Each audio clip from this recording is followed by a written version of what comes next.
What's up, ladies and gentlemen of YouTube? Boogie2988 coming at you live once again through the power of the internet, and this is my weekly gaming news show, so let's just get right into the games. So we failed to mention this last week because I didn't do a gaming news show, but I wanted to talk about it this week. First off, EA has closed Visceral Studios. They're best known for their Dead Space series. We all know that Dead Space 3 kind of got EA'd. And we're going to talk a little bit about why they closed them down. And of course, we're going to talk about the fact that they were working on a Star Wars single-player game that is now going to get repurposed as a multiplayer game, or games as a service, as EA likes to call it. This is a story as old as EA itself for some reason, which is weird because it's a company I used to really, really love, and now it's a company that fills me with dread a lot of the times. When they get their hands on a license or a company like this, they have closed more studios than I can care to count. And it's a fairly simple process. They find a studio that needs a little bit of help, that has some really unique games or unique IPs underneath them, and then they'll buy them and then take control, and they'll do the EA-ification of that studio and its games as its licenses. With Visceral, we saw it with Dead Space 3. Dead Space was a very unique niche product. They tried to make it available for everybody, and they put in the microtransactions, and they do that with all of their other companies as well.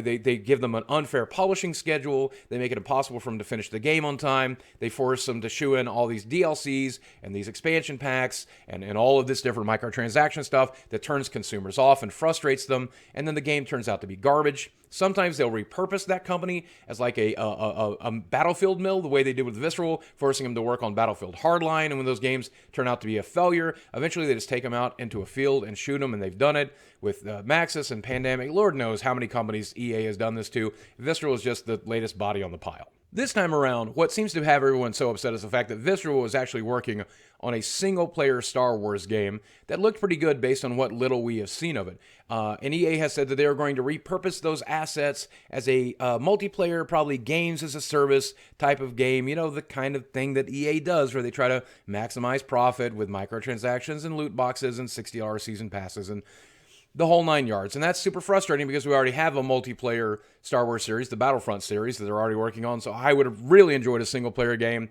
Apparently, that's not going to be the case, and that's super frustrating for just about everyone involved. Now, this has sparked a debate in the industry of whether or not we are approaching the end of the golden era of single-player games. And you look at the little chart here on the right, you're going to see there was a lot of really good single-player games that came out this year, but moving into the future, when it comes to loot boxes, when it comes to microtransactions, when it comes to monetizing the whales and the dolphins for your games, whether or not single-player games even have a place. And it looks like EA definitely believes that they don't, because they are shutting down the only single-player game that I know of that they were working on, and instead they're focusing on repurposing as a multiplayer game. Now, it doesn't seem like every developer and every studio believes that, but we were all worried that that's going to be the case moving forward. There's a lot of arguments that can be made against single-player games. The fact that you can sell them back to GameStop as soon as you're done with them, or you can rent them from Redbox, so it therefore hurts sales. And then if the game is not monetized in some way, and you're not going to be playing it for a long period of time via the multiplayer or something like that, it's hard to guarantee your money back. If you look at a company like Rockstar, they will tell you they made more selling shark cards inside GTA 5 than they did from the sales of GTA 5. And in fact, they made billions with a B. I can only imagine it's probably more valuable than all of the sales of GTA 5 based combined just selling shark cards. That's why they haven't made a game in the last 5 years. The good news is I think single-player games are probably going to be far and few between moving forward, but I think there's some very truly dedicated studios like Naughty Dog, or people like Sony, publishers like Sony, or Nintendo, who's making first-party games. I think there's always going to be people that believe in single-player games. So there's always going to be players like me who, what video games are to me, are beautiful, narrative, interesting stories that I get to play from beginning to end, and I'm willing to pay full price as long as they keep making those games. I think we'll probably see a lot more monetization of those types of single-player games like we saw in the loot boxes with Shadow of War. I hope that's not the case, but I think they're going to try to pull that off to try to make sure ends meet and to convince publishers to let them publish those types of games. But as long as there's still developers who are interested in it, and they retain a spine, and they retain integrity, single-player games are not going anywhere, especially if you and I continue to buy them. Now, with that said, let me talk to you a little bit about this video's sponsor, and that's the folks over at Squarespace. The folks over at Squarespace want me to let you know that if you go to squarespace.com/BOOGIE, you can sign up for a free trial today and get 10% off of your first purchase, and you can launch a brand new website pretty much like that. Now, you guys remember last month I launched boogieplays.com, which is just a basic, simple, linked up for you to bookmark so that you can find my social media or find my merch store. And I told you it only took me about 20 minutes to put together that website, from registering the domain to having it live on the web. I think it was live within about an hour and a half after I hit the purchase button. It was one of the fastest and simplest things I've ever done, and one of the easiest websites I've ever created. And that's the thing, Squarespace makes it so easy to design your own website that I just keep doing it over and over again and just messing around with it. And I've never had any trouble with the tools or the templates, but I do know if I do, their 24/7 support is there to help. And I've just got to say that I stand by this product because I think they're fantastic. They easily take all of the pain and all of the misery out of launching your own website. They make it really simple and really easy. And if you're not using them, you really should give them a shot. So if you want to create a website, you can get it done in just a matter of minutes. If you go to squarespace.com/BOOGIE, you can start your free trial today and you'll save 10% off of your first purchase. Or at the very least, go to boogieplays.com and bookmark that website. It'll help you find me, whether I'm live on Twitch or uploading a new YouTube video, or you can even check out my merch store, and I think you'll be glad you did.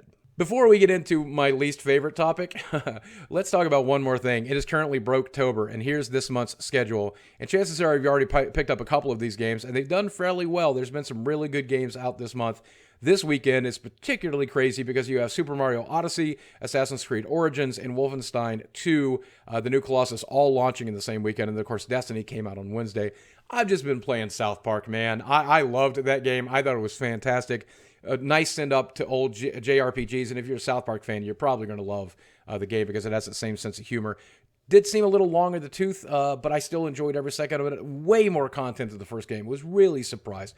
But I just wanted to talk about how great gaming is right now before we get into something a little darker. Let me know what games you've picked up this month, what games you plan to pick up, and what games you think are your game of the year in the comments section below. I look forward to reading that instead of all the hate-filled comments I'm going to get for this next story. So I talked about this earlier in the week, but I talked about it on a much more personal level. I want to talk about this on an industry level instead, and I'm going to try to leave the personal feelings and the politics out of it altogether. So there was a message board forum that was really, really important to the industry about 5 or 6 years ago, known as NeoGAF. Over the years, though, it's lost a lot of its credibility and its clout, but it's still a fairly popular place for gaming developers, gamers, reporters, YouTubers, the whole 9 yards to post and talk about video games. And a lot of the news that you hear reported here on this show, or even like places Kotaku or Polygon, a lot of those news, a lot of those rumors are leaked on NeoGAF first. But over the weekend, this website went dark for about 24 hours, and that was due to some bad press about the owner of the website. And then on top of that, you saw a bit of a mod revolt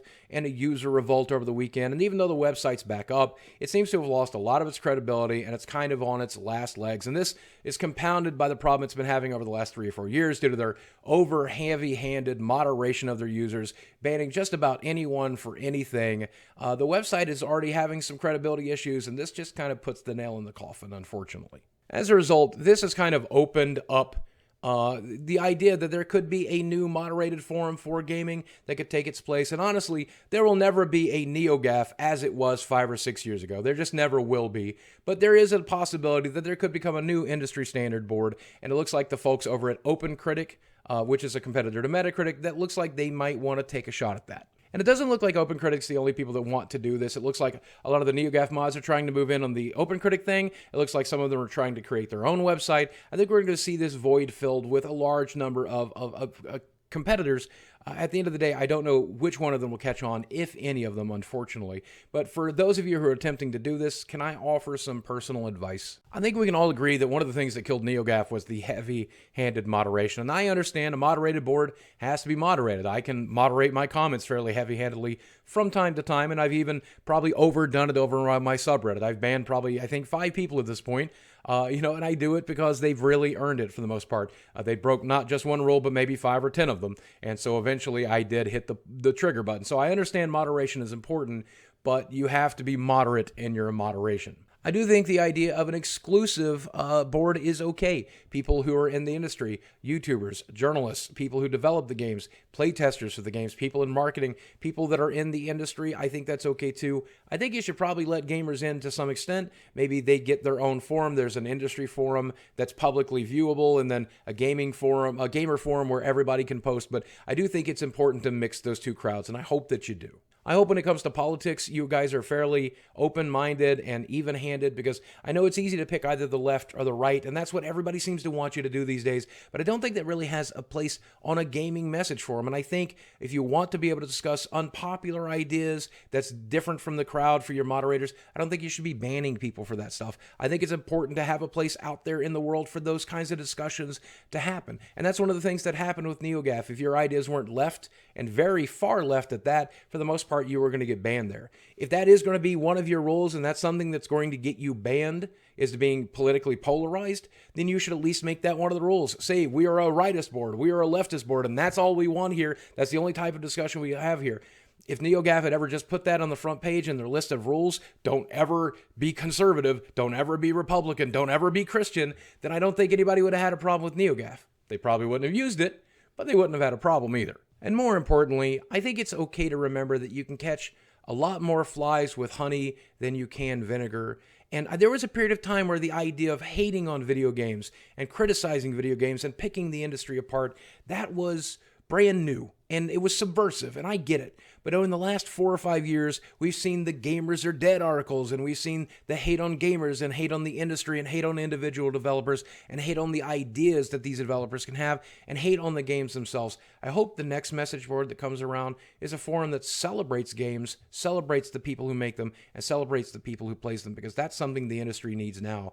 That would be subversive, and I really think that could be good for the industry, and I hope you keep that in mind as you move forward. It probably seems like an idealistic utopia here, but I would like to see this new forum being a place where gaming is celebrated, and we celebrate everybody involved in the hobby, whether it's the people playing the games, or the people creating them, or the people marketing them, or the people critiquing them, or the people who publish articles about them. Everybody all in one place celebrating the hobby, and yes, criticizing it too, allowing people to both love and hate video games from either side of the spectrum, people from every walk of life, every role in the industry, never being afraid to come to that board to discuss things and being able to discuss it in an open, even-handed way. I think that would be a utopia. It would certainly be the opposite of what NeoGAF had become, and certainly the opposite of what it was when it closed.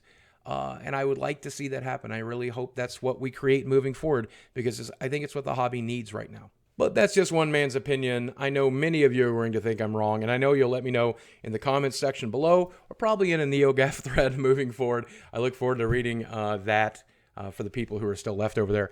Guys, as always, thanks for watching. Again, thank you to my sponsor for supporting this episode. Don't forget to check out Squarespace. There'll be a link in the description box below. And as always, thanks for watching. I love you very much. I'll speak with you again soon.